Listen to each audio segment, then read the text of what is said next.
Upon returning to school, the atmosphere was somber. No one was talking. No one was crying. During homeroom, we were informed it would be a self-study day, and students were to be called to the principal's office one by one during that time. While waiting for my turn, the classroom was eerily silent, with only the occasional sounds of the teacher coming and going during the summonses. Finally, it was my turn. In the principal's office, I found our homeroom teacher, the principal, the vice principal, and two unfamiliar men. One was surprisingly the mayor of our city, and the other, a distinguished doctor. I was asked to recount everything I knew. I shared the events, Hosoki's account, and the possibility of a hallucination, quoting Matsuzaka. The doctor and the mayor agreed with my narrative, acknowledging the toll the consecutive deaths had taken on the class's mental state. The doctor explained that the stories of a curse gained credibility due to the exhaustion and psychological strain the class was experiencing.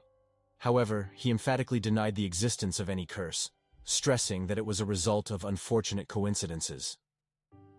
Given the mental and physical exhaustion, I was advised to take a rest over the upcoming weekend.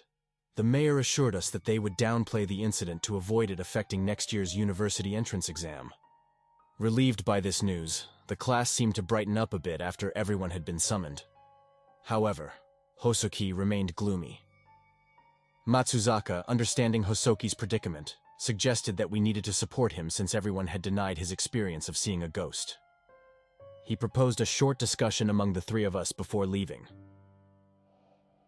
Despite being urged to go home early after school, we stayed back in the classroom, eating snacks provided by Matsuzaka. We engaged in light conversations about skipping club activities and discussing anime. However, amidst the cheerful chatter, Hosoki began talking about the incident, emphasizing his certainty about seeing the apparition. As he passionately recounted the story, both Matsuzaka and I listened attentively, nodding in agreement. During this, I couldn't shake a feeling of unease. Although there were only the three of us in the classroom, it seemed oddly quiet. I thought we should hear some noises from outside, considering there were still many people in the school building. Glancing around the room, I suddenly noticed an unknown woman standing in the middle of the classroom. The shock left me speechless, with only feeble sounds escaping me. Matsuzaka and Hosoki also seemed to notice the woman, but they too were frozen in place. The woman wore a white dress with a black skirt, her eyes abnormally far apart, and her arms unusually long. She stared at us with a vacant expression. I desperately wanted to run away, but was paralyzed by fear. Hosoki and Matsuzaka also seemed unable to move. Suddenly, the woman took a step toward us. At that moment, Matsuzaka yelled, "Run!" With newfound energy from Matsuzaka's shout, I opened the window and rushed onto the balcony. Without looking back to see what happened to Matsuzaka and Hosoki, I sprinted towards the emergency staircase. The terror was overwhelming, and I ran without thinking. Just a little more to the emergency staircase, and I felt a sensation of my left leg being grabbed. I thought I would be killed. I must have been in a state of complete panic. Believing I couldn't make it to the emergency stairs, I leaped over the balcony railing. For the record, we were on the 3rd floor. At that moment, I truly thought, I'm going to die. Looking down, I saw the roof of a prefab used as a storage shed. If I could just land there successfully, I thought. Then I blacked out. I woke up in intense pain and found myself lying in a hospital bed. Trying to sit up, I realized my body was restrained in various places, making movement impossible. "Is anyone there?" I shouted, and a nurse quickly arrived, bringing a doctor with her. The doctor removed all the restraints upon seeing me. He said, "This is a hospital. Do you know why you're here?" "I jumped off the school balcony," I replied. You jumped off on your own?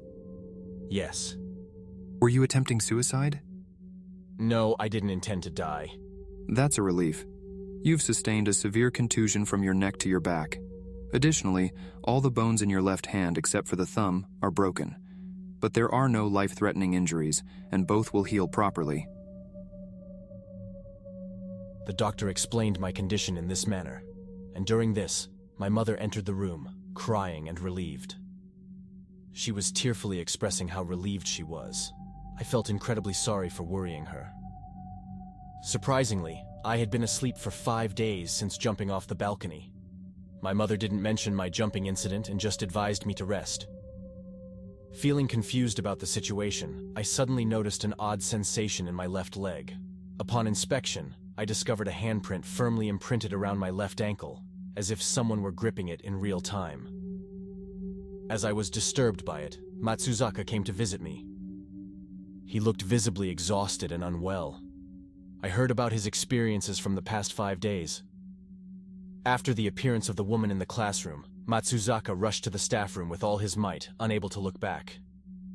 He led the teachers back to the classroom, where they found Hosoki collapsed, seemingly lifeless. The woman was nowhere to be found. Hosoki was immediately taken to the hospital by an ambulance, but he was pronounced dead at the hospital. The cause of death was asphyxiation. He had forcefully pushed his hand into his mouth. I had collapsed in the storage shed, discovered by a student during club activities. I was also taken to the hospital by ambulance. Although I don't remember, apparently I woke up once in the hospital. I was quite delirious at that time, also trying to put my hand into my mouth, but after being sedated, I slept continuously. The school declared temporary closure. It was Friday evening that I jumped from the balcony, and on Monday there was a parents' explanatory meeting where the mayor also attended.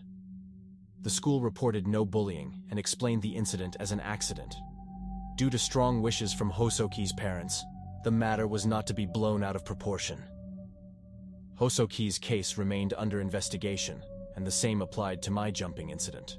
It seemed like my mother had asked about the curse, but the school said that they had no intention of involving any occult matters. On Tuesday, school resumed, but most students in our class were absent. On Wednesday morning, our homeroom teacher was found dead at home, a suspected suicide due to mental health issues. Then, on the same day, Wednesday morning, the deceased teacher's wife came to the school, barged into the classroom, and tearfully pleaded for her husband's return. This escalated into a police matter, and I was sent home early once again. I was overwhelmed with unwanted information and cried, not understanding what was happening. I ended up hospitalized for 3 days until the following Saturday. During that time, various people came to visit me. First was my father. The moment he saw my face, he shouted, "Why did you jump off?" I explained in detail what had actually happened, but it seemed like my father didn't believe me. It appeared he thought I was being bullied and silenced by the bullies. In the end, he scolded me. "Don't ever pull a stunt that makes your mother cry again." Next were the vice homeroom teacher and the principal. When asked about the situation at that time, I told them the same things I had told my father. Afterward, the principal informed me about the current situation at the school. The story was mostly consistent with what I had heard from Matsuzaka, but it was here that I first learned about my father, angrily shouting during the parent-teacher meeting. The police, the principal, and members of the education committee were also present. Here, the main focus was confirming that there was no bullying and explaining the situation at that time. They mentioned that if the woman we saw was a suspicious person, it would be a serious matter. But it turned out she wasn't captured by the school's entrance camera. They also emphasized that they don't plan to make a big deal out of this incident, so they asked us not to cause too much commotion. Lastly, there were the parents and younger brother of Hosoki. They thanked me for being friends with him and burst into tears. I made a promise to them that I won't forget about Hosoki. Some other friends and relatives came to visit, but I'll omit them here. During my hospital stay, various pieces of information reached me. Our class was closed, and it was scheduled to reopen on the following Monday.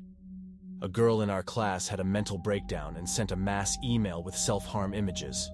Additionally, there were numerous reports of seeing the ghost of a woman in the class through email exchanges. However, none of the reported sightings matched the woman we had seen. Matsuzaka theorized that these were lies or misconceptions based on something similar. But both Matsuzaka and I had actually seen it, so we couldn't dismiss it as a hallucination. Matsuzaka mentioned that he would try his best to take measures, assuming the entity is of a ghostly or spiritual nature, even though he was an amateur. In the midst of this, news arrived that one girl had received an exorcism. After paying a considerable fee, she claimed to feel lighter afterward. My left leg still had the handprint, and I was mentally distressed.